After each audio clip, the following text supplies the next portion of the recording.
A partir de agora, para as regiões Sudeste e Centro-Oeste do Brasil, começa mais uma edição semanal do programa Pode Cá Liberados, comigo e com Leila do Vôlei.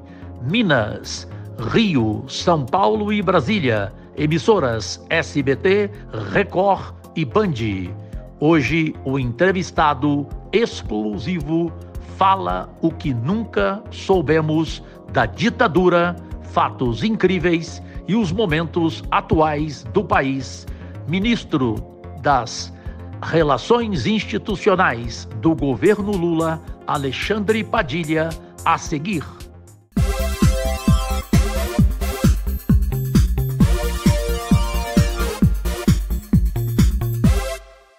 Podemos entrar aí, nas suas casas? Se vocês permitem, agradecidíssimo e de coração aberto, sincero, o desejo de Deus e saúde, alegrias e vitórias em suas vidas, de seus familiares e de seus amigos neste 2024.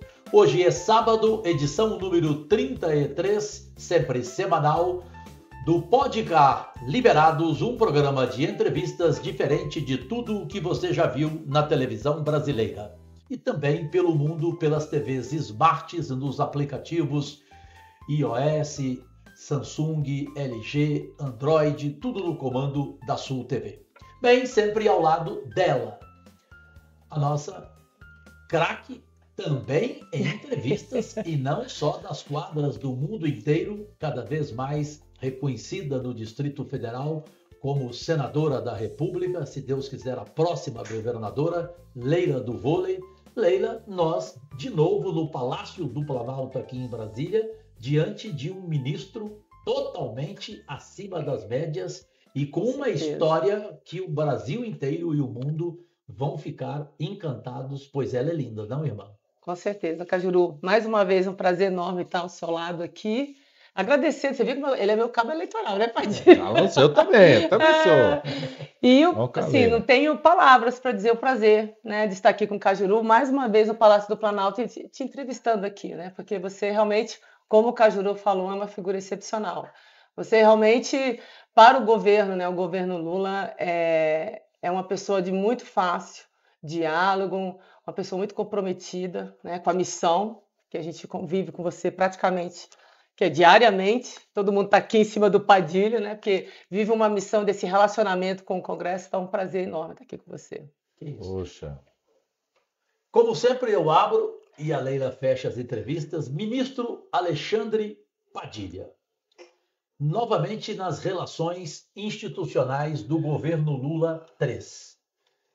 Minha pergunta, além de agradecer a sua gentileza, qual a diferença de ter sido, em 2009, ministro dessa mesma pasta de Lula, quando ele vivia o auge nacionalmente, para hoje, em que a política está polarizada? É necessário saber se há diferença ou não há para ti. O Cajuru, Leila, primeiro dizer da alegria de estar aqui com vocês. Nossa. Tô tremendo aqui nas bases, gente. Imagina ser entrevistado por esses dois craques aqui, craque do jornalismo e craque no Senado, a nossa grande craque do vôlei, das quadras, como disse o Caju, das quadras do vôlei e das quadras aqui de Brasília, viu? Quem é de Brasília sabe que a cidade tem várias quadras na vida pública, então, em primeiro lugar, dizer da alegria de estar aqui com vocês. Você sabe que... Vou contar uma coisa para vocês, assim, eu acho que a política, ser gestor público, tá no governo, nos permite também, às vezes, viu, Leila, Cajuru, conhecer novas pessoas, e eu conheci vocês, assim, né, dialogar, conversar, essa oportunidade que está no governo me permitiu isso, então, dizer, antes de mais nada, uma alegria de ter conhecido vocês e poder conviver com vocês. A recíproca é verdadeira. Acho que tem muitas diferenças, sabe, Cajuru, entre o que eu fui ministro da Coordenação Política das Relações Institucionais 2009 e 2010. Eu, na época, fui o mais jovem ministro do governo do presidente Lula, tinha 39 anos quando assumi. Depois fui ministro da Saúde. Quando entrei no Ministério da Saúde também tinha 39 anos, fiz 40 no primeiro ano, então fui o ministro da Saúde mais jovem do Brasil. Acho que tem muitas diferenças. A primeira, nós estamos muito mais experientes, tanto eu quanto o presidente Lula, né? O presidente Lula de lá para cá passou por tudo que passou, todo mundo sabe. Isso dá mais experiência para o presidente Lula, mas também mais compromisso com o Brasil, mais compromisso histórico com a percepção que ele tinha de salvar a democracia no país. Não à toa ele chamou o Geraldo Alckmin para ser vice. Eu preciso chamar alguém que foi historicamente um adversário meu para ser meu vice, para mostrar que quer unir o país, do significado que tinha naquele momento. E eu vivi isso muito de perto com o presidente Lula em tudo que ele passou ali o tempo todo junto com ele, tudo que passou da situação da família, tudo que passou da situação depois daquela prisão absurda. Isso deu muito mais experiência para todos nós, tanto para o presidente Lula, nem se compara, mas também para mim, por exemplo. Quando eu tinha sido ministro da Coordenação Política em 2009, eu nunca tinha disputado uma eleição. Uhum. Eu era da equipe aqui do governo, o presidente falou, vou botar esse moleque ali para ser ministro. Tem talento. Depois eu disputei a eleição, então fui candidato a governador em 2014, enfrentando o Geraldo Alckmin. Olha a dificuldade, imagina. Era igual enfrentar o Brasil enfrentar Cuba, isso que eu ia falar. Naquele momento difícil, onde a gente não era. Depois a turma da Leila, geração da Leila, superou isso e foi vitoriosa como foi.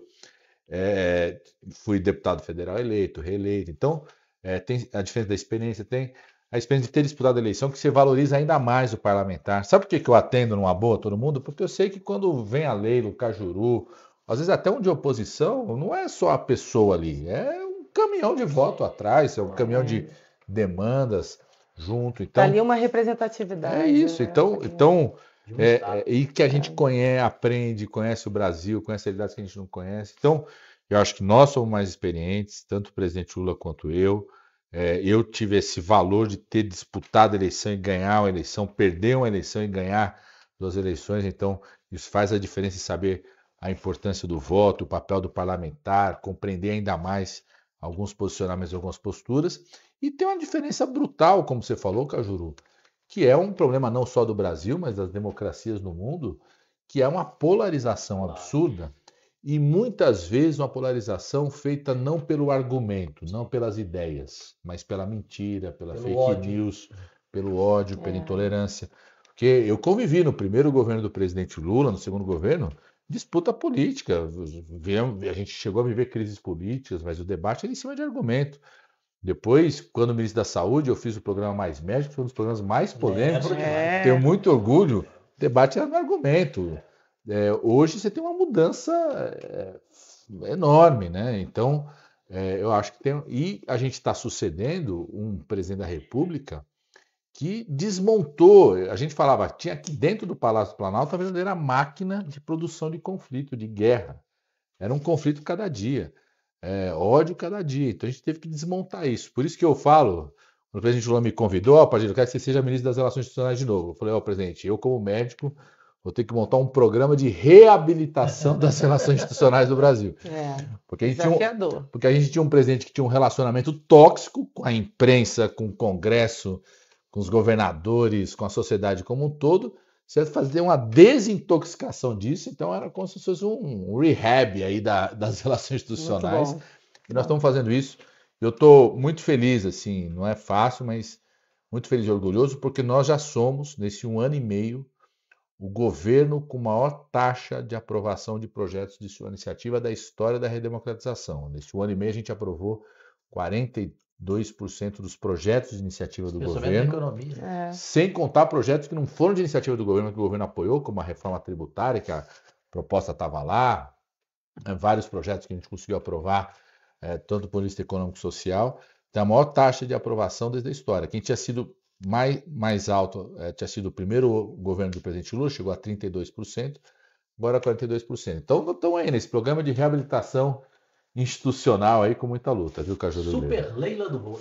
Você está falando dos conflitos, o Cajuru falou aí. Você no Lula agora 3, né, eu acho que o governo, toda a equipe, encarou um grande desafio que foi o dia 8 de janeiro, né, ali no início já do governo, a quebradeira que deu aqui dentro da esplanada. Assim, quais são as lições que você como ministro, né, hoje traz para você daquela experiência? Porque realmente foi uma situação muito impactante e iniciar um governo, depois de tantos conflitos, de um Congresso hoje que é muito heterogêneo, né? A gente fala da polarização, mas é muito heterogêneo. E você assumindo essa função, então, 2 perguntas. Qual é a lição do dia 8 e como lidar, porque era como você falou, no Lula 2, o Congresso era um Congresso que tinha um debate em cima das ideias. Hoje a gente vê político que é influencer. Fica mais na rede social do que fazendo o próprio trabalho. Isso é verdade. Então, como é que é lidar com essa diferença, né, do Lula 2 para o Lula 3 em termos de Congresso Nacional também? Olha, eu acho que a maior lição, eu acho que tem 2 lições ali no dia 8 de janeiro. A primeira é ter uma sensação muito concreta de qual era a nossa missão histórica, que era salvar a democracia do país. Desse governo, eu e o ministro Flávio Dino, gente lá no gabinete do Flávio Dino, coordenando as ações, o presidente lá em Araraquara, vindo para cá.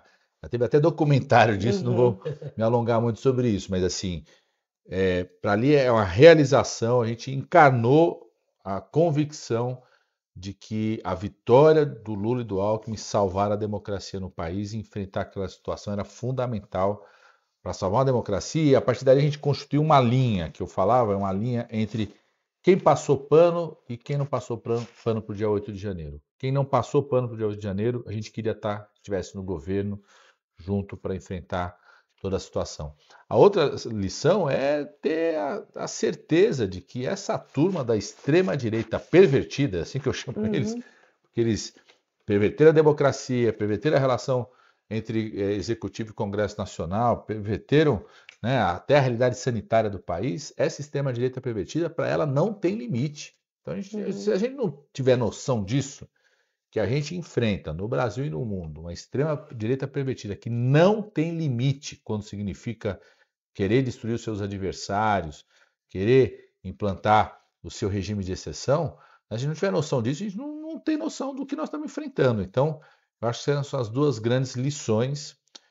A partir daí a gente construiu uma frente mais ampla ainda do que já tinha eleito o presidente Lula e o presidente Alckmin, então ampliamos ainda essa articulação. E eu acho que foi fundamental não só ampliar essa base política, mas construir para o Congresso Nacional uma agenda muito pragmática de que a nossa prioridade era votar os projetos que ajudam a recuperar a economia do Brasil e votar os projetos que reabilitam as políticas sociais. Então a gente está nesse 1 ano e meio, poxa, com o Brasil crescendo mais do que 2% ao ano, algo que há uma década não acontecia, taxa de desemprego a 6,9%, a menor taxa dos últimos desde 2012. A renda, essa semana saiu o dado, né, foi o maior aumento de renda das famílias dos últimos 12 anos no nosso país. Retomada do crescimento do investimento, não só público quanto privado. Saiu um outro dado agora essa semana, o maior número de venda de unidades de imóveis, tanto habitacionais quanto comerciais, dado o segundo trimestre, né, do último período. Então, a recuperação econômica do país e remontar as políticas sociais, recriar o Ministério dos Esportes, que tinha sido desmontado, o Ministério da Cultura, retomar Minha Casa Minha Vida, Mais Médicos, né, Bolsa Família, criar programas novos como o Pé de Meia, que é um programa novo, que eu quero agradecer muito aqui ao Senado Federal. A gente precisava lá, em novembro do ano passado, precisava criar em 1 mês o fundo do Pé de Meia. Saiu de iniciativa do Senado, pegamos um projeto do Senado, aprovamos rapidamente. Então, eu acho que é um esforço muito grande. Eu acho que a gente vai salvando a democracia e reconstruindo um ciclo de crescimento econômico do nosso país. Bom, eu preciso provar que este é um talk show diferente de tudo que você já viu na televisão brasileira. Eita. Eu vou mexer com o seu coração. Socorro. Porque o ministro Alexandre Padilha, paulista apaixonado por São Paulo, emocionalmente, Leila, essa história é muito forte. Esse ser humano raríssimo, Alexandre, ele nasceu. Ao nascer, a sua mãe Dona Leia teve que viver na clandestinidade. Sim. O seu pai foi para o exílio.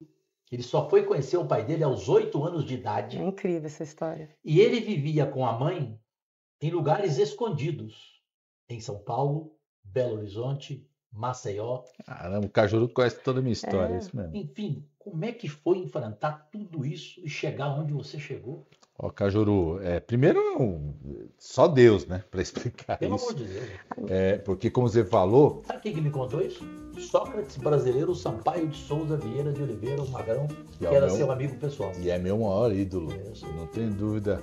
Se tem uma pessoa que eu é ídolo aí. Mas assim, primeiro eu sempre gosto de contar, Cajuru, porque as pessoas não têm noção de que a ditadura, do que ela fez para várias famílias. Além do que ela fez para organizações políticas, para a história do nosso país, para o campo da cultura, né? Ter tirado vários artistas para as nossas universidades, ela, por conta da ação dela, dividiu famílias, separou famílias, né? Então, contar rapidamente a história para todo mundo, né? Meu pai já tinha sido preso, torturado durante 11 meses. Ele sai da cadeia no final dos anos 70. Você nasceu em 71. Eu brinco, Leila, que eu acho que eu fui fecundado na primeira noite que eles se reencontraram, porque ele sai lá no final de outubro, novembro, e eu nasci em setembro, né? Então, quase 9 meses depois. Aí, em maio, minha mãe estava grávida, então eu nasci em setembro, minha mãe estava grávida. Outros colegas de igreja, meu pai era metodista, era um jovem metodista, de igreja, evangélico, pastor. Outros foram presos, aí a igreja metodista falou assim, temos que tirar você do país, porque o medo era que fosse preso de novo e fosse assassinado, como tantos outros foram. A minha mãe tinha receio de sair do país, porque estava grávida, porque sair do país não era vai lá no aeroporto e pega o avião, não. Você tinha que pegar um carro e ir até o Uruguai, de estrada. Então, receio disso. Ele saiu do país, a minha mãe já estava na clandestinidade, né? Ela era estudante de medicina na época, já tinha saído da faculdade, tinha abandonado uma parte do curso para poder, com medo da repressão dentro da faculdade. Quando o parto da minha mãe, ela fala assim, chegando no hospital, ela só teve segurança, foi uma maternidade onde tinha uma rede de proteção de médicos, de enfermeiros, que também estavam ali pela luta da democracia. Ela fala que ficou 2, 3 dias dentro do hospital, foi parto normal, 2 dias de recuperação, o tempo todo com lençol coberto, porque o medo dela era alguém da repressão ir lá, ficar com nome de clandestinidade, tudo, né? Ela é Leia, mas o nome era Vera, né? E isso que você contou, quer dizer, aí assim que nasce, sai de São Paulo, vai para Belo Horizonte, para um lugar mais protegido, depois vai para o interior de Minas, por muito tempo depois a gente vai para Maceió, porque ela é alagoana, então... E com tudo isso, né? Eu só pude encontrar meu pai quando eu já tinha 8 anos de idade, em 79, depois da anistia, que é a primeira vez que meu pai consegue voltar para o Brasil, né? Assim que tem a vitória da anistia, ele é um dos primeiros, inclusive, ele é um dos primeiros dos exilados que voltam para o Brasil. Ele voltou transitoriamente, né? Porque ele estava indo morar em outro país naquele momento, então ele vem só para me ver e ver o resto da família, reencontrar as pessoas. Eu nunca esqueço, Leila, nunca vou... Eu acho que, Leila, com o dia que você ganhou a medalha olímpica, você não esquece o primeiro abraço da sua colega de jogador em quadra, você nunca vai esquecer. Não, mas nada é igual. Eu falo assim, eu nunca esqueço o abraço que eu dei no meu pai no aeroporto. Quando ele chega no aeroporto, eu dou um abraço. Ele também fala que nunca esquece, né? E o Caju estava falando uma coisa do Corinthians, e esse eu sempre gosto de gostar, porque durante todo esse período, Leila, como que era o contato com meu pai? Era a carta que ele mandava. Então, alguém da igreja vinha trazer a carta, ele fazia uma carta, às vezes demorava. Cassete também. Às vezes demorava 2, 3 meses. Fita cassete, que quem é mais jovem não sabe o que é isso. Eu conheci a voz do meu pai, aí depois eu tive irmãos lá, né? Então, em 76 nasceu o primeiro irmão, depois em 79 nasceu outro. Então, meu irmão de 76, a voz dele eu conheci também por fita cassete, que eu mandava, ele mandava de volta. O meu irmão achava que eu morava dentro da caixa de gravador. Uma criança, né? Uma criança. Entendeu? E tem uma história que eu sempre conto, que foi quando o Corinthians foi campeão em 77, com sofrimento, 23 anos depois de ganhar um título. Tem o gol do Basílio, eu gravo esse gol, mando por fita cassete pro meu pai, ele ouve 2, 3 meses depois. Ele já sabia que o Corinthians tinha sido campeão, mas ele fala, pô, ele manda, cara, pô, filho, que emoção de ouvir o Basílio. Então, as pessoas terem noção, a ditadura não só acaba com organizações políticas, com organizações sociais, com instituições, com universidades, mas acaba com famílias, destrói, desmonta famílias, né? Agora, Padilha, assim, você aproveita... Não só para te deixar, porque sempre é assim na primeira parte. Claro. Você faz a sua pergunta agora, a gente vai para o primeiro menor intervalo da televisão brasileira e o ministro Alexandre Padilha, das Relações Institucionais do governo Lula III, responde admirável Leila do Vôlei. Perfeito. Padilha, não dá para juntar... Aliás, eu vou juntar um pouquinho dessa história, dessa tua história, que é incrível, incrível saber que você nasceu e 8 anos depois veio dar o primeiro abraço no seu pai. Mas, assim, ao seu lado esteve sempre sua mãe, a doutora Leia, e você é médico. Eu queria saber qual a importância da sua mãe na sua vida, nas suas escolhas, na sua trajetória profissional, política, pessoal. Qual a influência da dona Leia? Total. Posso... Depois do menor intervalo da televisão brasileira, e foi tão inteligente a pergunta da Leila do Vôlei, que eu me junto aos momentos de fins de semana, enquanto você jovem, antes de ser médico e se formar na Unicamp, você vivia com ela, nos plantões de saúde dela. Então, como é que foi, né? Sair da medicina... Que mulher incrível! Que mulher incrível! Então, gente, voltamos já e já.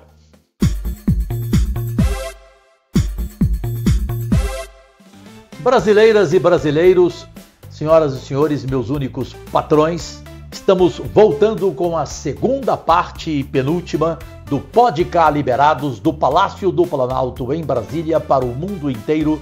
E vocês observaram bem como foi a primeira parte, como ela se encerrou com a pergunta da nossa craque em todos os sentidos, senadora Leila do Vôlei e entrevistadora Leila. O resumo já foi feito, é melhor deixar para o próprio ministro Alexandre Padilha, com certeza. Leila, a Leila estava perguntando à minha mãe, né? E muita gente, viu, Leila, quando conhece meu pai, essa história, ele até hoje é um ator, assim, ele é um agente muito importante do mundo ecumênico, tudo. Então, às vezes eu encontro pastores, às vezes eu falo assim, conheci teu pai, que figura incrível. Eu falo assim, que você não conhece a minha mãe. Você não sabe como que é a minha mãe. Que mulher incrível. Que é a doutora Leia, né? Que segurou a onda e que ficou ali, né, enfrentando essa coisa na gravidez, depois você voltou para concluir o curso de medicina, né? Eu acho que tem algumas referências assim que são muito fortes dela para mim. Assim, primeiro, a coisa da coragem.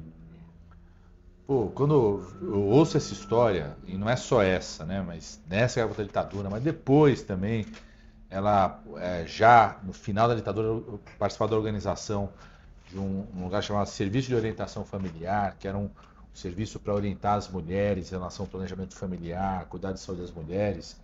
Isso que o Cajuru estava contando. A minha mãe, ela trabalhava, né, durante a semana no hospital. Só que fim de semana, sábado e domingo, ela ia para o Parque Regina, Vila das Belezas, periferia da Zona Sul de São Paulo, na região do Campo Limpo, e me carregava no fim de semana, né? E era um lugar de terra. Eu nunca me esqueço, Leila, assim.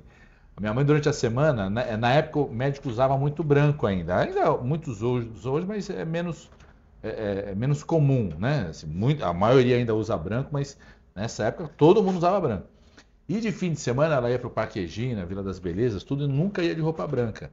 Eu, criança ali, 5, 6 anos, eu perguntava, mãe, por que você não vai de roupa branca quando vai para lá, né? Era um dia você vai saber. E o Parque Regina era um morro assim, você subia... Quando chovia, não tinha carro que subir, então tinha que subir a pé. Ela falou assim, não posso vir de branco porque vai estar tudo sujo de barro, tudo. Eu tenho que estar onde o povo está. Né? Então essa coisa da coragem, do compromisso com os mais pobres. Você sabe uma coisa, Leila, ela participou dessa organização, inclusive, nessa região do Parque Regina, tudo, de luta para conseguir construir o posto de saúde. No dia que conseguiu o terreno, o secretário era o Dr. Jatene. Sim. Ele era o secretário estadual do Maluf. Meu amigo. Final dos anos 70. Uhum. E o Dr. Jatene estavam com um plano de expansão das unidades de saúde na periferia de São Paulo. Então, quando conseguiram o terreno e falaram assim, nós vamos construir um posto de saúde aqui, ela chegou pro então meu padrasto, né, que ela já estava casada de novo, ela falou assim, não, vai construir o posto aqui, nós vamos arrumar um terreno aqui na rua, nós vamos se mudar aqui para o posto, para a rua do posto. A gente saiu do Butantã, ali do lado da USP, que era um bairro de classe média, média alta, vou morar lá no meio da periferia de São Paulo. Eu cresci ali, a partir, sabe, da minha adolescência, ali do lado do posto, porque ela falou assim, não, eu vou morar aqui perto do povo para entender como que eu vou ser a médica desse povo, tudo. Então, sou de muito compromisso mesmo. Muito disciplinada, Leila, essa coisa, minha mãe tem que estudar, Ela adorava esporte. E ela falava assim, não pode ser só cabeça boa e inteligente, não. Tem que ter um corpo bom, tem que ser atleta. Ela tem 80 anos hoje, ela até hoje pratica. Depois ela foi fazer yoga, atividade física. Que sensacional. Ela me fala, você tem que fazer esporte, não sei o quê. Você fez muito esporte, foi atleta, né, Padilha? Então, assim, ela é uma assim, disciplinada, super disciplinada, muito comprometida, sabe? E foi. Ela disse que não, mas também, é lógico que ela me influenciou ser médico, porque você via aquela experiência, aquela vida, o que era, né, caminhar com isso, tudo. E não tem dúvida nenhuma que me inspirou. E esse compromisso com os mais vulneráveis, né? Você tem muito total, isso total, também. Não, quando eu fui para, não sei se você sabe, assim, eu terminei a graduação na Unicamp, depois a gente vai fazer a residência. Então eu voltei para São Paulo para fazer a residência na USP. Eu me lembro, inclusive, quando eu decidi ir para Campinas, fazer faculdade de medicina na Unicamp e não ficar em São Paulo, ela até falou assim, por que você quer sair daqui? Você quer sair daqui? Não sei o quê. Eu falei assim, eu quero ter experiência de estudar fora. E foi muito bom ter, né, saído da casa da mãe, do padrasto. E aí, quando eu virei ministro, uma vez ela falou assim, você deve à Unicamp você ter virado ministro. Porque ela fala assim que foi um momento de amadurecimento, e morar fora. E eu que era a universidade naquela época, uma universidade muito aberta, tudo. Depois, eu voltei para fazer a residência, né, que é a especialização em doenças infecciosas, na USP. Quando terminei a residência, eu era assistente do professor Davi Uip, dos médicos que cuidava da elite de São Paulo. Mas eu fui para o meio da região amazônica, montar o núcleo da USP lá, junto com os índios, população ribeirinha, tudo. E ela fala assim, eu sei que você vai para lá, eu nem posso falar nada porque eu também fui para a periferia, fui cuidar dos mais longe, ia ficar distante. Essa coisa do compromisso com os mais pobres, como você falou, assim. Mas também da disciplina, do valor do estudo. Da coragem também, né? E da coragem. Sair da zona de conforto muitas vezes. E ela foi uma das que me inspirava também na coisa do Sócrates. Porque ela sabia que eu gostava muito de futebol, era corintiano roxo, desesperado, não sei o quê. E ela, quando o Sócrates vem para o Corinthians e surge aquele cara que pela luta democrática, se posicionava politicamente. E era médico ainda, ela falava assim, olha aí, pode... Ela falava, tem como ser atleta, jogar e ser médico, gostar de esporte, e estudar, não sei o quê. E o Sócrates, para mim, era um grande ídolo do futebol, e além disso, né, como criança, vi o Sócrates como um grande ídolo do futebol, mas essa coisa do Sócrates, o cara ser médico, falar, dava entrevista, poder discutir as questões do país, né? E toda a vida democrática. Porque eu vivi muito com isso, Leila, porque assim... para entender por que meu pai não podia ficar perto de mim, por que eu não podia viajar para encontrar meu pai, eu tinha que entender o que era a ditadura e o que era a democracia.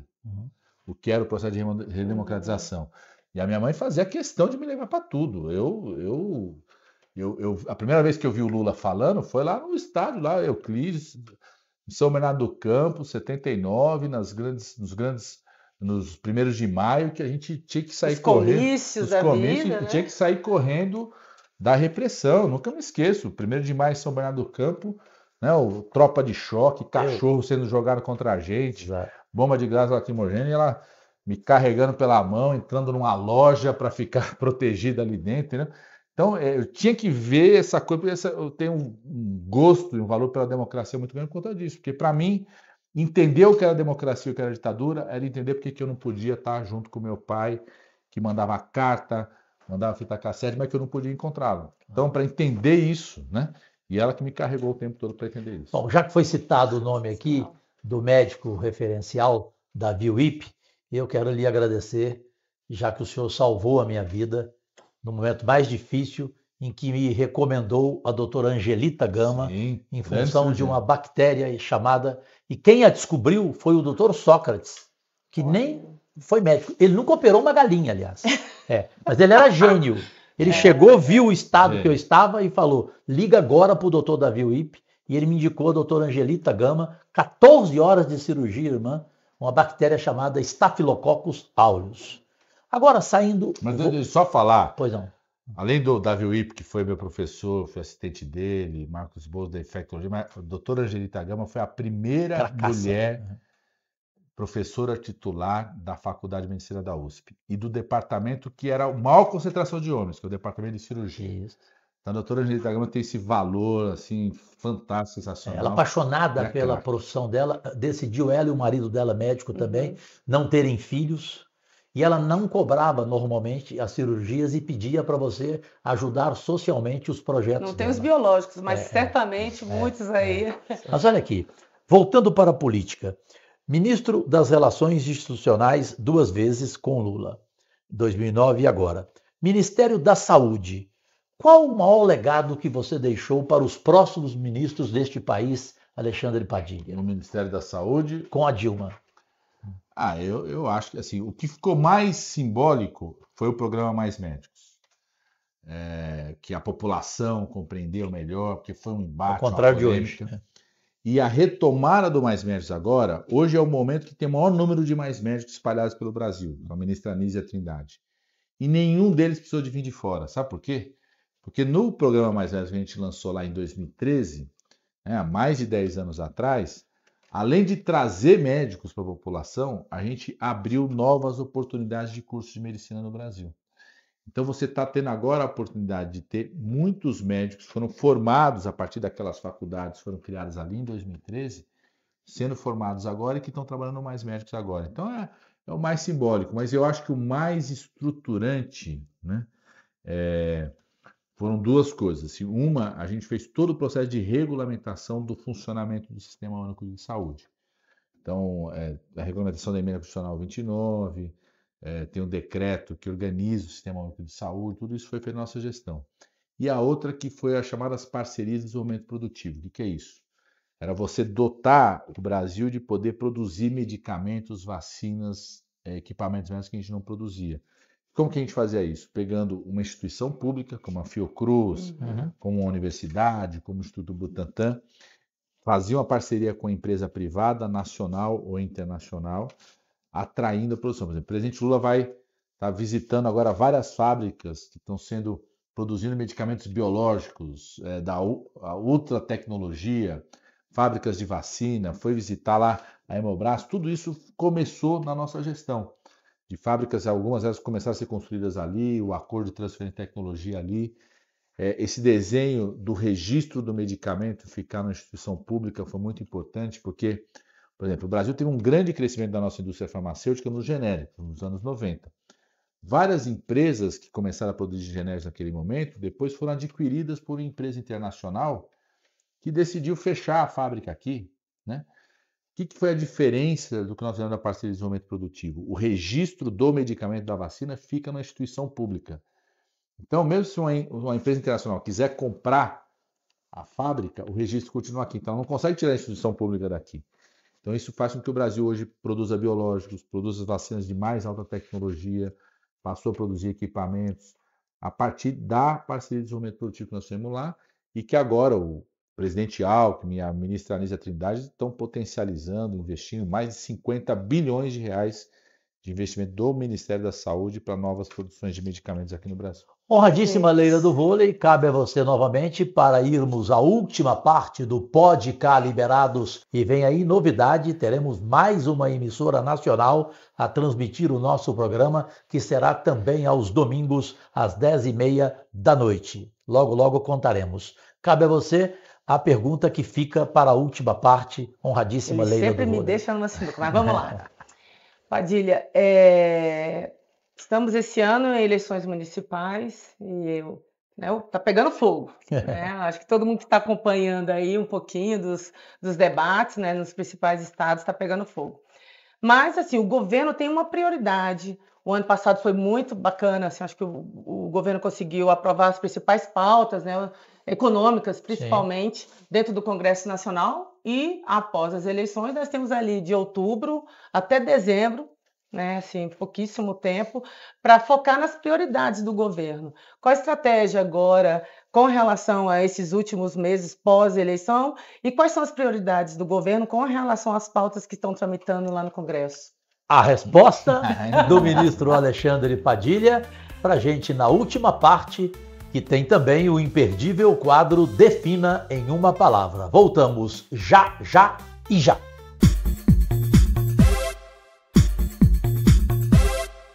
Minhas únicas vossas excelências, aqui está a última parte desta edição semanal 30E3 em rede mundial, bem a Leila do vôlei como sempre, nossa rainha em todos os sentidos, já deixou a pergunta para iniciarmos esta parte. Ministro das Relações Institucionais, Alexandre Padilha, volta a falar, apaixonado pela sua São Paulo. Olha aí, a Leila estava falando de um segundo semestre mais curto, igual um tie-break. Isso aí. É pouco tempo. Boa, aí. Padilha, boa. E a nossa prioridade, Leila, é aprovar os projetos que consolidam essa recuperação econômica do Brasil. O Brasil está crescendo a mais de 2%, desemprego caindo, inflação controlada, né, investimento em crescimento, renda salarial das pessoas em mudança. E para isso, aprovar a regulamentação da reforma tributária e aprovar o Acredita, que é aquele programa que está dando crédito para o micro, pequeno e médio empresário.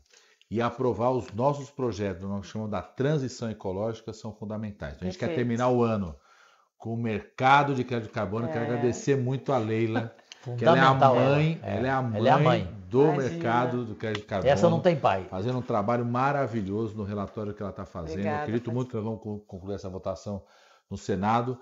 Queremos votar o combustível do futuro, que está o relator agora, o senador veneziano, também estamos acreditando, concluir a votação, e a eólica offshore. Aí a gente vai ter fechado o novo marco regulatório para os investimentos da transição ecológica. Aprovamos já o hidrogênio verde, a LCD do BNDES para captar mercados no setor privado para investir em projetos da transição ecológica e concluindo com o mercado de carbono e o combustível do futuro. Ou seja, o Brasil vai ser, viu, Leila? Vai ser medalhista mundial, vai estar no pódio do protagonismo da economia verde. Com toda a capacidade. Ministro Alexandre Padilha, o seu ídolo Sócrates apelidou este ser humano simples, Cajuru, aos 12 anos de idade, ao lado do Datena, mas saiu o primeiro dele, de super sincero. Ele tinha 12 anos. Olha só, hein? Então eu vou entrar na ferida da política. E eu tenho pavor desse nome. E também eu tenho nojo dele. Presidente da Câmara Federal, Arthur Lira. A sua desavença com ele acabou? Se entenderam bem? Porque eu quero ter distância oceânica dele.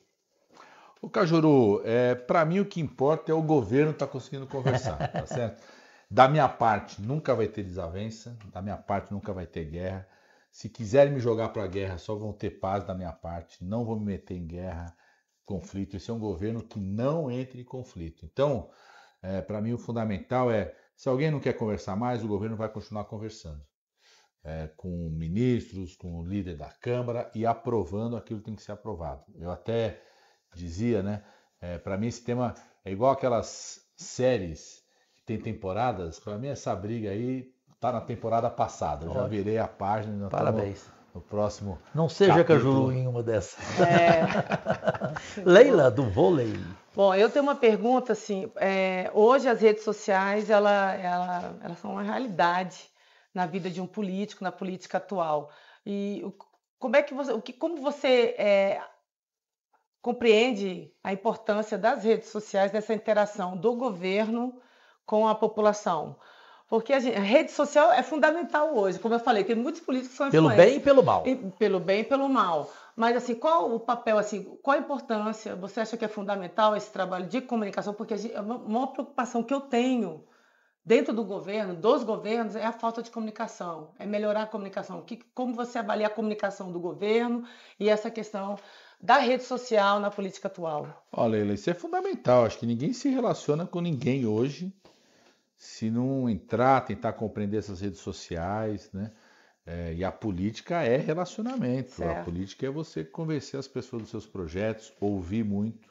Então você não consegue ouvir o que está acontecendo na sociedade, nem conversar com a sociedade sem ter as redes sociais. Eu acho que não é o único meio, né? Eu também gosto dessa coisa presencial, olho no olho, reuniões, mas eu tento ser o mais ativo possível nas redes sociais tento acompanhar também o que está acontecendo. Quero agradecer muito a minha equipe que fica 24 horas por dia tem que ter junto uma boa comigo, equipe. olhando, não tem jeito. Tem dia que sai 1h da madrugada daqui do Ministério, daqui do Palácio. E sem contar os 3 jantares por noite.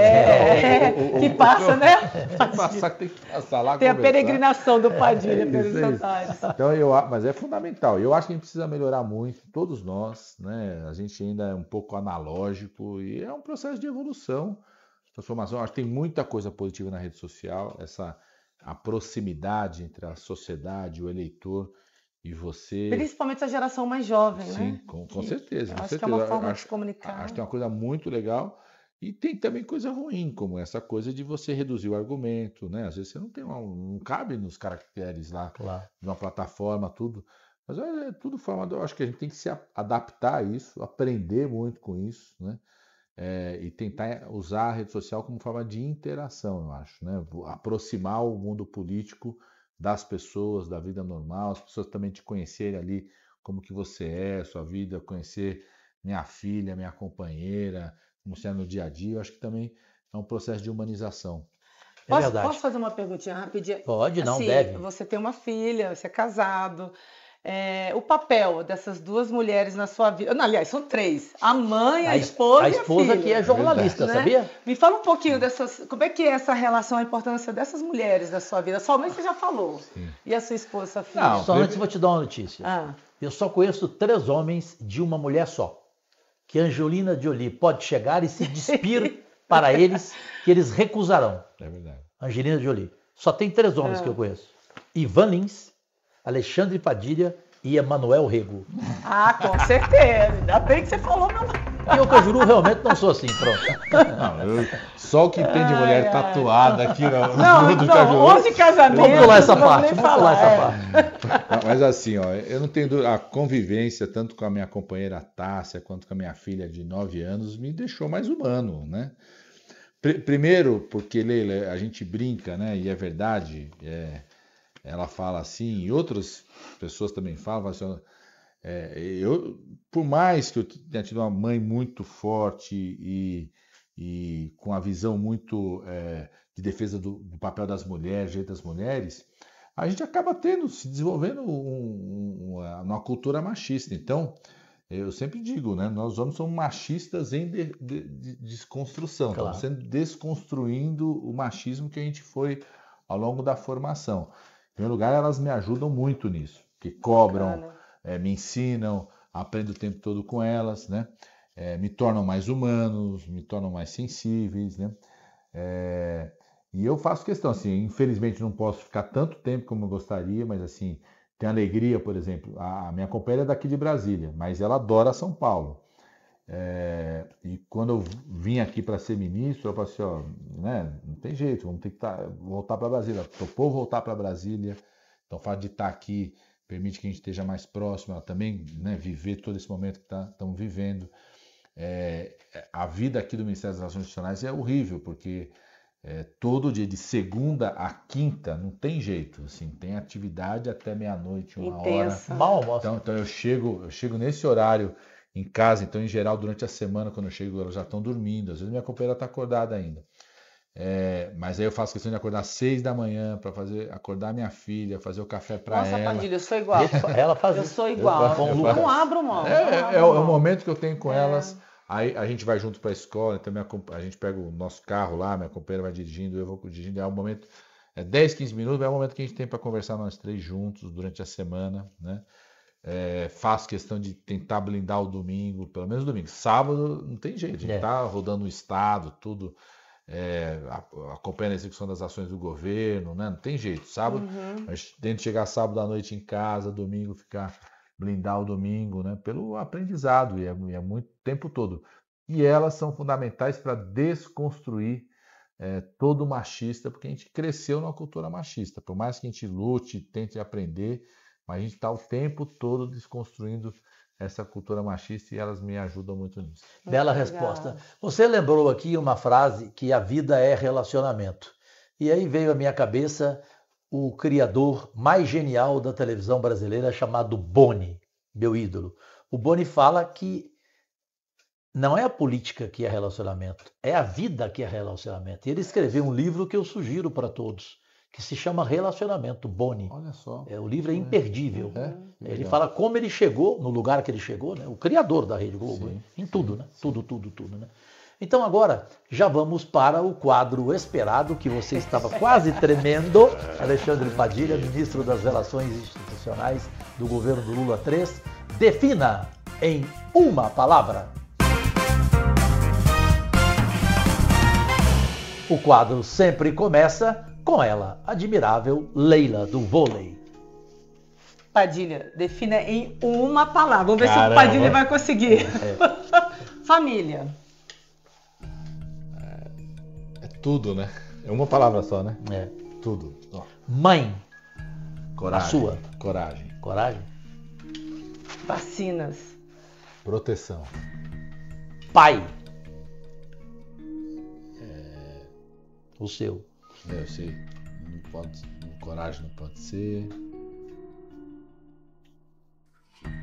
Tô tentando dizer assim, a coisa que mais me impressiona no meu pai é ele não ter remorso e não ter sensação de vingança nunca. Uma vez eu perguntei pro meu pai, se você encontrar quem te torturou, você perdoa essa figura? Ele fala, eu nunca vou perdoar a tortura, mas eu perdoo o torturador. Caraca. Então, perdão. E eu não perdoaria nenhum dos dois. Leila. Democracia. Vida. Presidente Lula. Carisma. Ex-presidente Bolsonaro. Genocida. Tudo. Ditadura militar. Inferno. Ministro Haddad. Líder. Líder. Leila.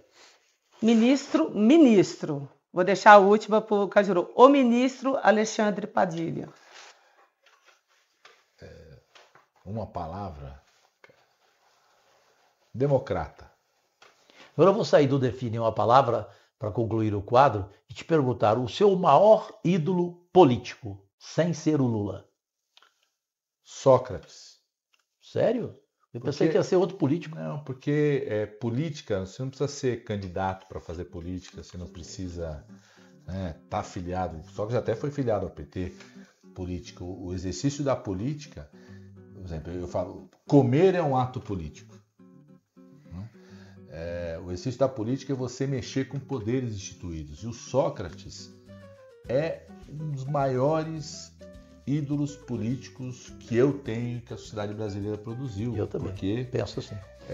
O que o Sócrates influenciou naquele momento, o nosso processo de redemocratização do país, talvez nenhuma outra liderança sindical, partidária naquele momento, parlamentar, influenciou.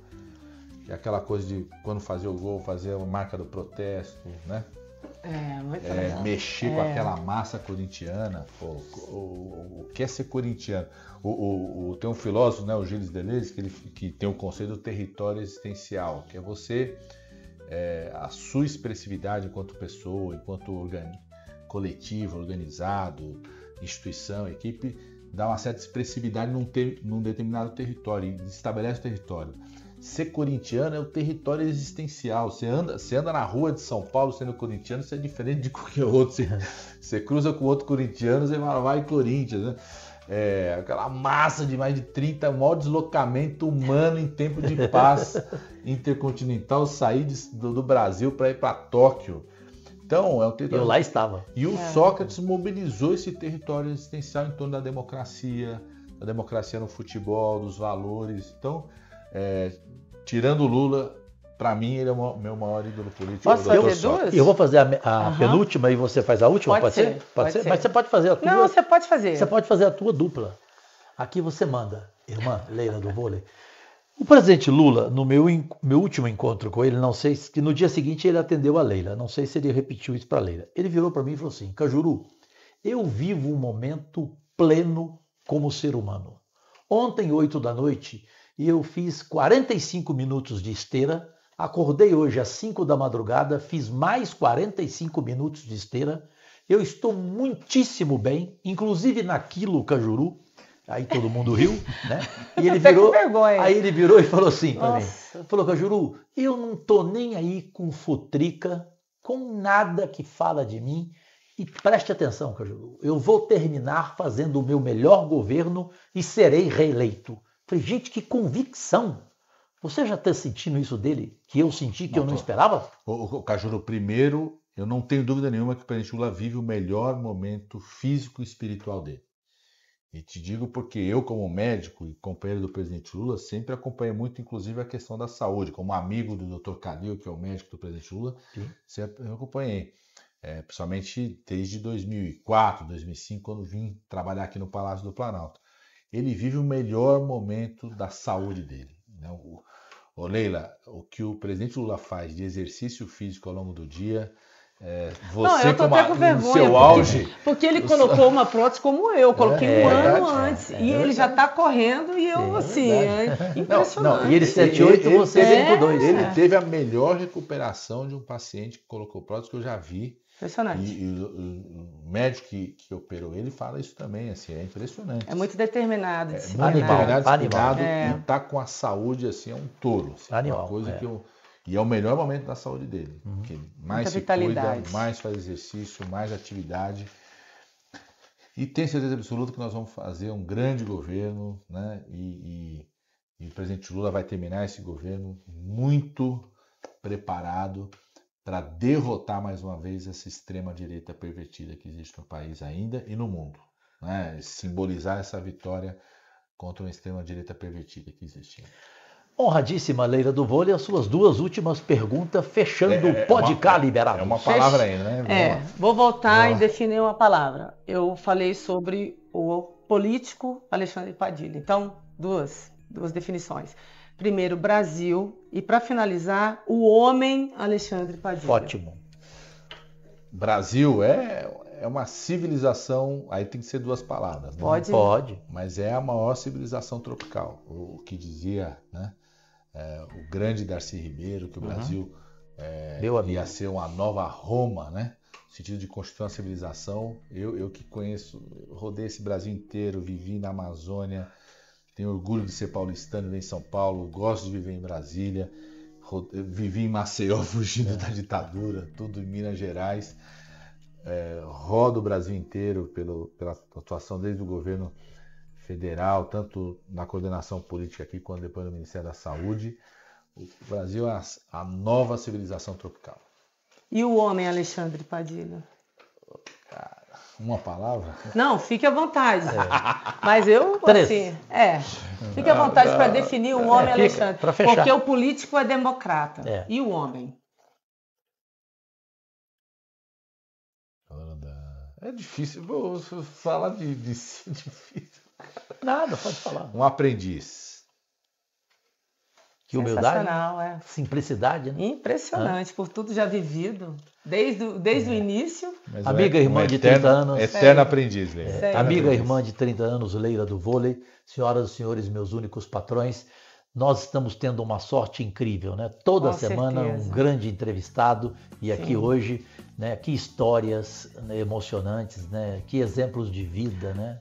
Voltamos para a nossa missão sempre muito revigorados. Né? Graças a Deus. Convivendo com vocês. Agradecidíssimo ministro e ser humano Alexandre Padilha, das Relações Institucionais do governo Lula III.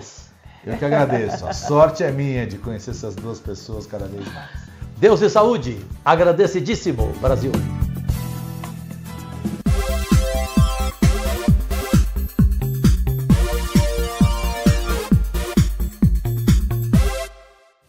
As regiões Sudeste e Centro-Oeste do país, pelas emissoras SBT, Record, Band e Rede TV, acabaram de ver mais uma edição semanal do programa Podcast Liberados, comigo e com Leila do Vôlei. Até a próxima edição.